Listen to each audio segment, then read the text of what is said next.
Les aseguro que si tienen fe tan pequeña como un grano de mostaza, podrán decirle a esta montaña: trasládate de aquí para allá, y se trasladará. Para ustedes nada será imposible.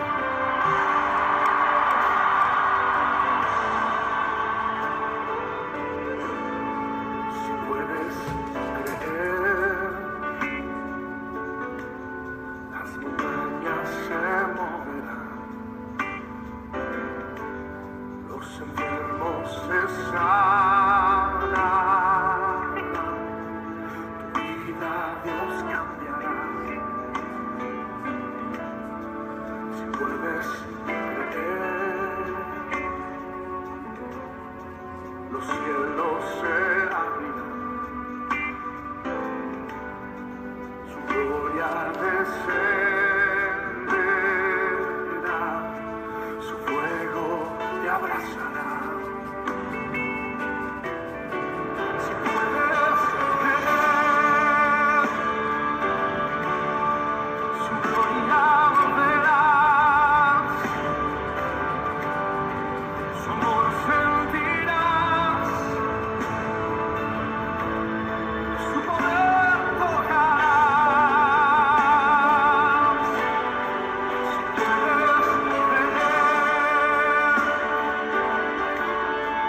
demonios huirán, cadenas caerán, tendrás libertad. Si puedes creer.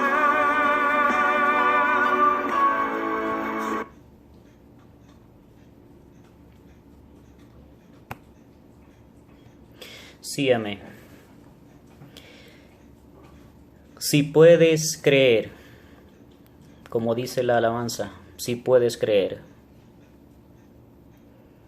La Biblia dice que para el que cree, todo le es posible. Porque no hay nada imposible para el que cree. Pero ¿creer qué? Creer en la palabra de Dios. Creer en Jesús. Creer en lo que Dios ha dejado en la palabra, en la Biblia. Ahí están las promesas para el hombre. Ahí está el presente y el futuro del hombre. Lo que está sucediendo y lo que va a suceder. Si podemos creer lo que creamos en el nombre de Jesús, creyendo con fe, lo vamos a ver y lo vamos a recibir. En esta hora, en este momento, mis amados amigos y hermanos, quiero traer un tema que es muy importante para la vida del hombre, para nuestra vida. Es el tema de la salvación, el tema de la vida eterna, de la salvación del hombre. Es el tema central de la Biblia y es el tema central de la predicación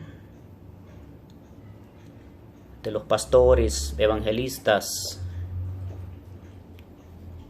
y todo aquel que ha sido llamado por Dios a predicar la palabra de Dios al mundo. El tema de la salvación. Voy a estar tocando en esta hora, acompañándome con un libro que es un libro muy importante, que me tocó mucho al poder leer este libro, referente a lo que es la salvación. ¿A qué se refiere? A la salvación del hombre. ¿Cómo poder obtener la salvación? ¿Cómo obtener la vida eterna? Es el tema central. En este tema es sobre todo el asunto más importante del mundo. Ninguna lección jamás enseñada en cualquier colegio o universidad es tan indispensable y esencial como esta. Su importancia estriba en el hecho de que ella trata de la vida sin fin, que se pasará en la eternidad. La mayor parte de las cosas de las cuales hablamos y leemos tratan solamente de los 70 u 80 años que esperamos vivir en este mundo. Pero la pregunta, ¿qué es menester que yo haga para ser salvo?, se relaciona con los siglos y los siglos que tendremos que vivir después de salir de este mundo. Es tan insignificante la vida del hombre en este planeta llamada Tierra en cuanto a la eternidad se refiere, que bien pudiera compararse con una gotita de agua perdida en el inmenso océano.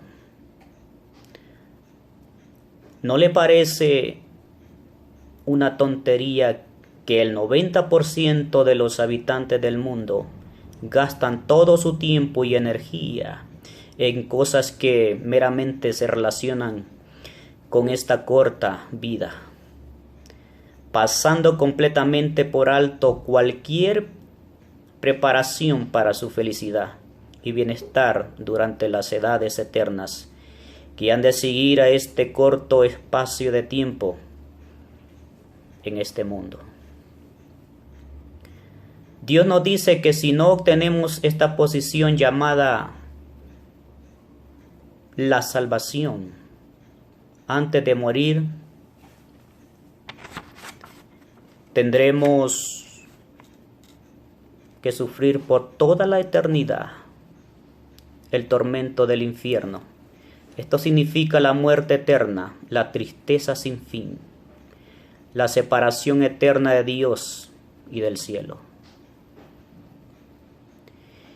Y el que no se halló inscrito en el libro de la vida fue lanzado al lago de fuego, dice la Biblia, en Apocalipsis capítulo 21.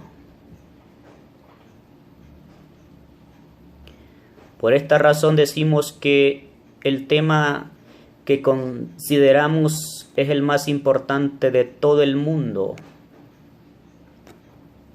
pues nos enseña cómo escapar de todo esto y en su lugar obtener la vida eterna en el cielo. Esta lección nos enseña cómo llegar a ser hijos de Dios y miembros de la familia celestial. En los párrafos que siguen veremos que la salvación no puede depender de nuestras obras buenas, ni de ser bautizados, ni de cumplir con los sacramentos de la iglesia. Tal vez esto sorprenderá a muchos, pero es lo que Dios nos enseña en su santa palabra, la Biblia. La salvación consta de dos partes. Veremos la parte de Dios y la parte nuestra. La parte de Dios celestial y la parte del hombre humano, material. Vamos a estudiar estas dos partes en detalle, pero como introducción podemos decir que la parte de Dios es por ver la salvación. La parte de Dios es proveer la salvación al hombre. La parte nuestra es aceptar la salvación. La parte de Dios es llamar. Él nos llama. Él llama. Como dice en Apocalipsis, que aquí estoy a la puerta y llamo. Si alguno escucha mi voz,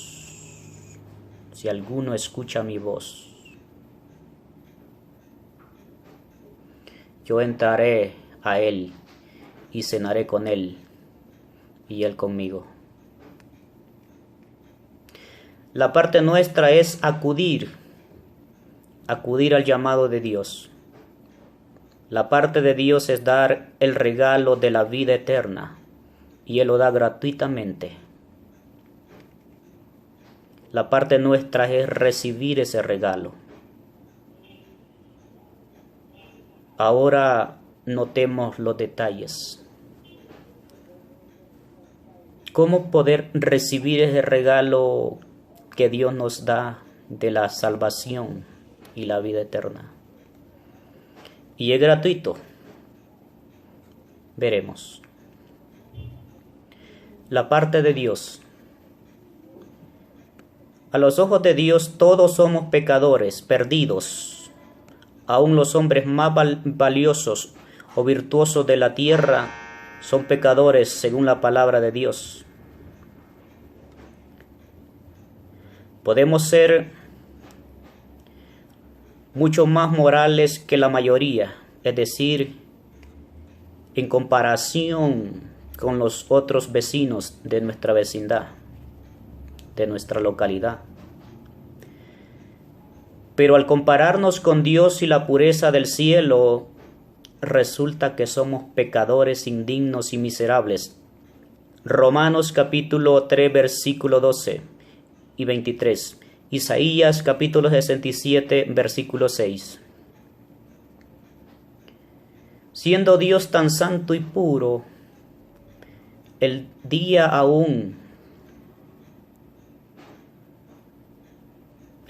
aún el pecado más pequeño,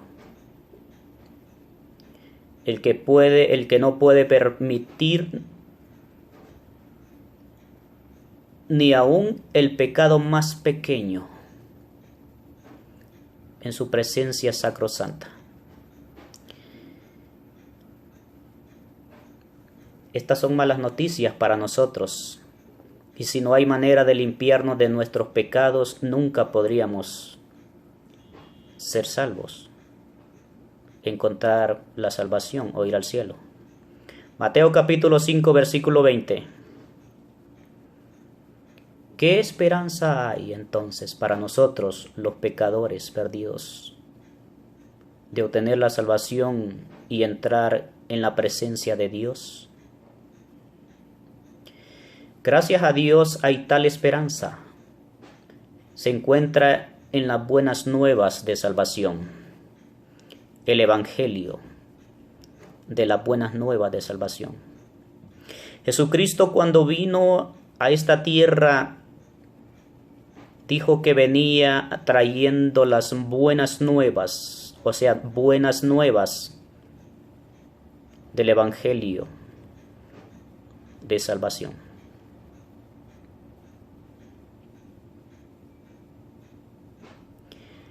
¿Qué es lo que significa el Evangelio? Jesucristo trajo las buenas nuevas de salvación, el Evangelio. El Evangelio significa, amados amigos, hermanos, buenas nuevas, buenas noticias. Dios ama inmesurablemente a todos los habitantes de este mundo. Odia el pecado, pero ama al pecador. No sabemos por qué nos ama, pero como consecuencia de su gran amor, Dios el Padre mandó a su Hijo, a Jesucristo, a este mundo para ser nuestro Salvador.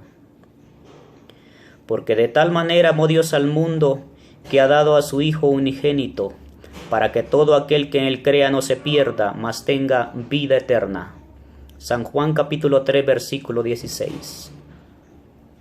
Cristo murió por nosotros en la cruz, para limpiarnos de nuestros pecados. Él se hizo nuestro sustituto. Él recibió el castigo de nuestros pecados, el castigo que cada uno de nosotros merece. Cristo llevó nuestra culpa. Él tomó nuestro lugar.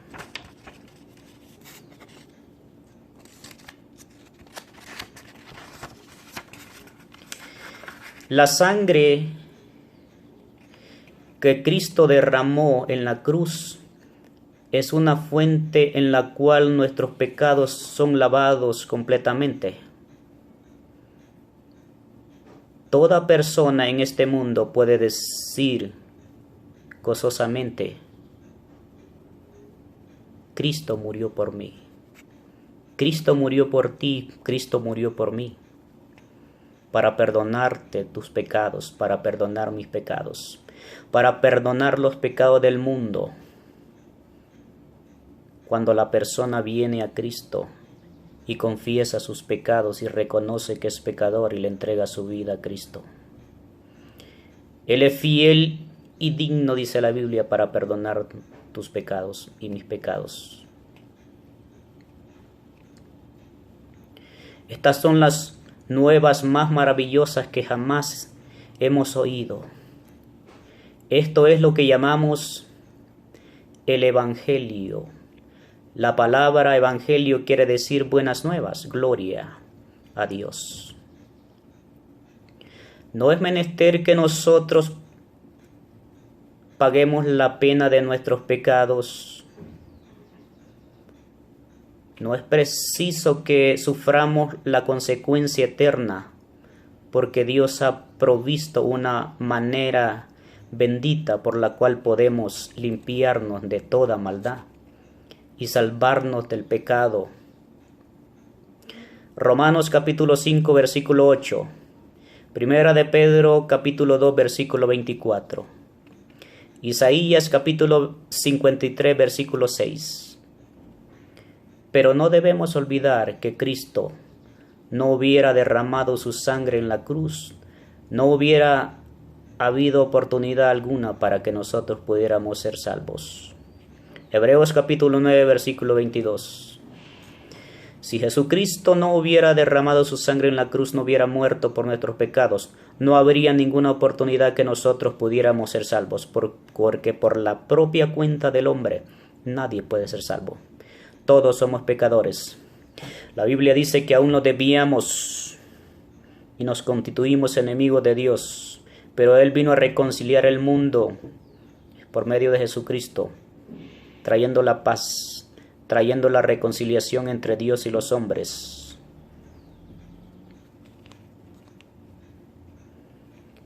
¿Qué me puede dar perdón? Solo de Jesús la sangre y un nuevo corazón. Solo de Jesús la sangre. Precioso es el raudal que limpia todo mal. No hay otro manantial, solo Jesús. Solo la sangre de Jesús puede limpiarnos y darnos el perdón de nuestros pecados. Solo la sangre de Jesús.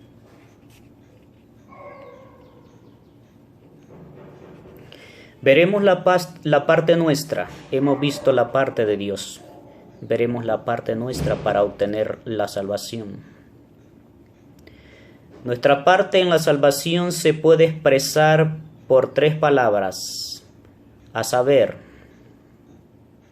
y son: arrepentirse, creer y recibir. Arrepentirse, creer y recibir. Notemos lo que significan estas 3 palabras. Arrepentirse. Cristo mismo dijo: antes, si no os arrepentís, todos pereceréis igualmente. Lucas capítulo 13 versículo 3. Por eso, para ser salvo tenemos que experimentar un genuino y real arrepentimiento. ¿Pero qué quiere decir la palabra arrepentimiento? Arrepentimiento es tristeza genuina por nuestros pecados. El hecho de que hemos pecado contra Dios y le hemos desobedecido debe casi partir nuestro corazón. Dios está lleno de amor y misericordia, y sin embargo hemos pecado contra Él. Le hemos desobedecido, le hemos ofendido.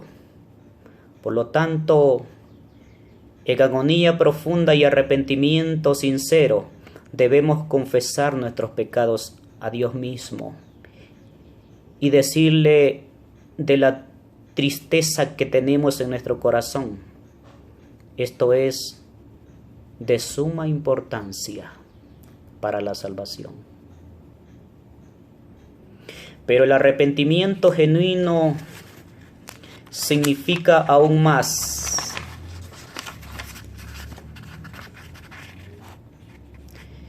Significa aún más que tener un corazón lleno de tristeza, pues lágrimas y dolor no bastan. Arrepentimiento también quiere decir dejar la vida vieja, apartarse de todo el pecado, de toda maldad, de todo hábito malo, negativo, ante la presencia de Dios. El cristiano verdadero debe odiar y abandonar todo pecado.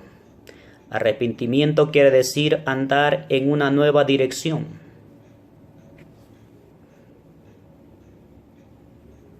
Digamos, es dar un giro total a nuestra vida.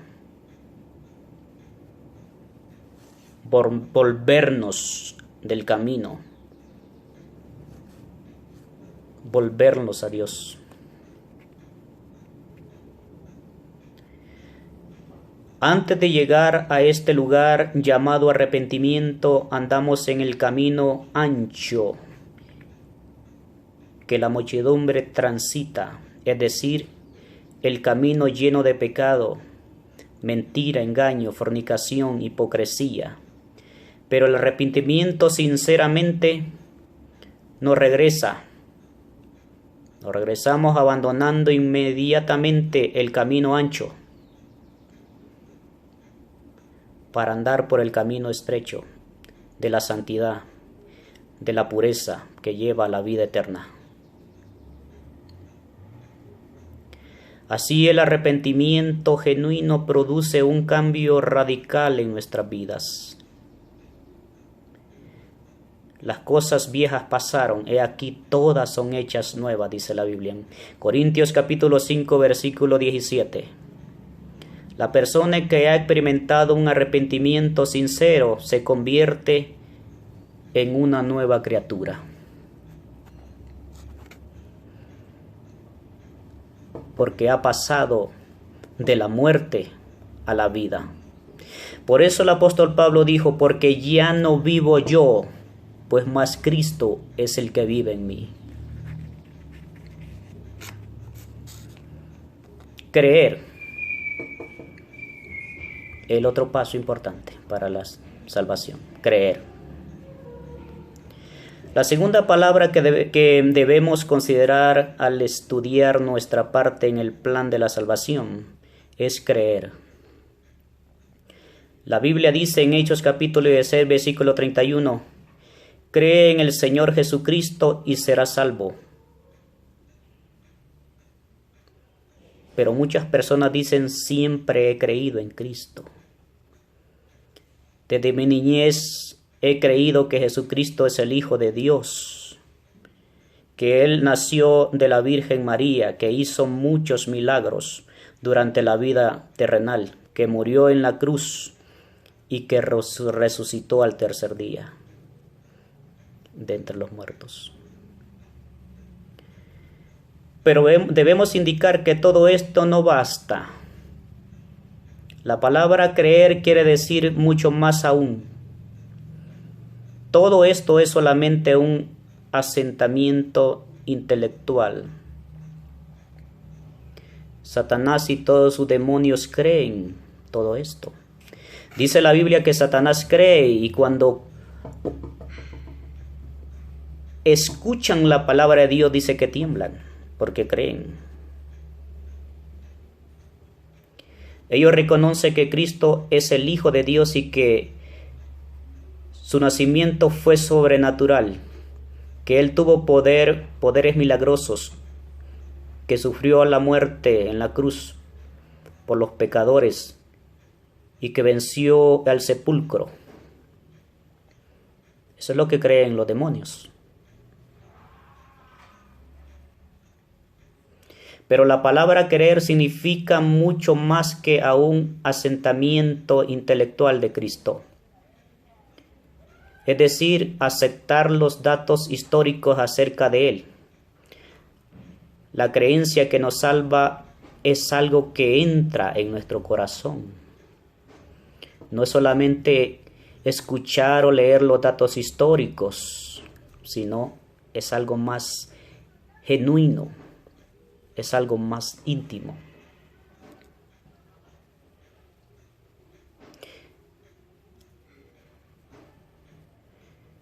El creer en Cristo es tener el deseo de examinar. El creer en Cristo es tener el deseo de exclamar. Exclamar. Porque la Biblia dice que con el corazón se cree para justicia, mas con la boca se confiesa para salvación de nuestras almas. Muchos dicen, no es necesario pues aceptar a Cristo, no es necesario. Sí es necesario.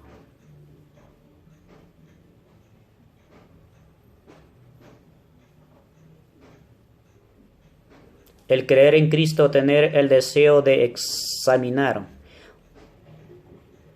Oh Señor, yo me rindo a ti, confieso en ti y solamente en ti todo lo que soy y todo lo que tengo consagro a ti. Así, la creencia que nos salva es muy distinta del asentamiento intelectual que aún Satanás y los demonios tienen, y que muchas veces se los transmiten al ser humano cuando el ser humano se rehúsa a no creer en Dios, a no querer entregar su corazón, su vida a Cristo. Entonces los demonios están actuando en su vida para que no reconozcan que Jesucristo es el que dio su vida por cada uno, y solamente en aceptarlo y creer y en confesarle y entregarle la vida al Señor puede ser salvo. También el creer en Cristo es creer que todas las cosas que Él dijo y enseñó son absolutamente verídicas, reales. Creer sin dudar, sin refutar. Muchos confiesan y creen en Cristo, pero frecuentemente rechazan varias de sus enseñanzas acerca del cielo, el infierno y la condenación.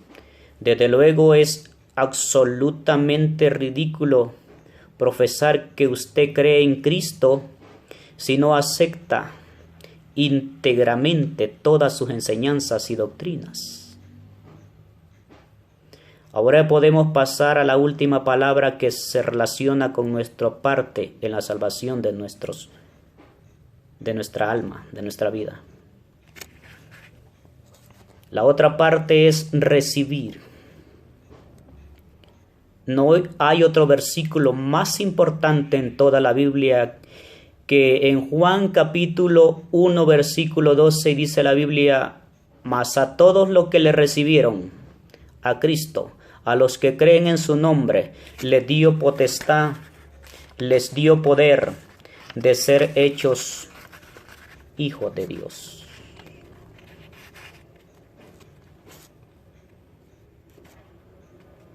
He aquí una verdad gloriosa.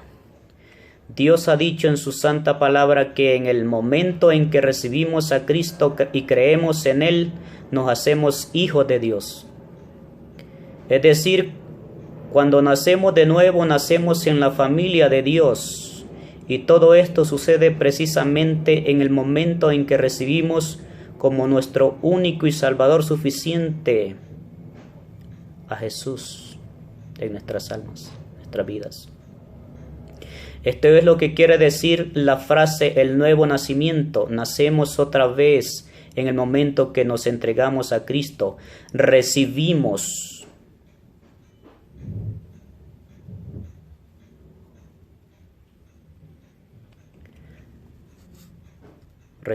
a Jesús y venimos a ser nueva criatura. Hemos nacido de nuevo. Nacemos otra vez en el momento que nos entregamos a Jesús. recibiéndole como nuestro Salvador personal. Una vez que hemos hecho esto, podemos proclamar con toda certeza: he nacido 2 veces, permanezco a 2 familias, a mi familia terrenal y también a la familia de Dios, y soy hijo de Dios.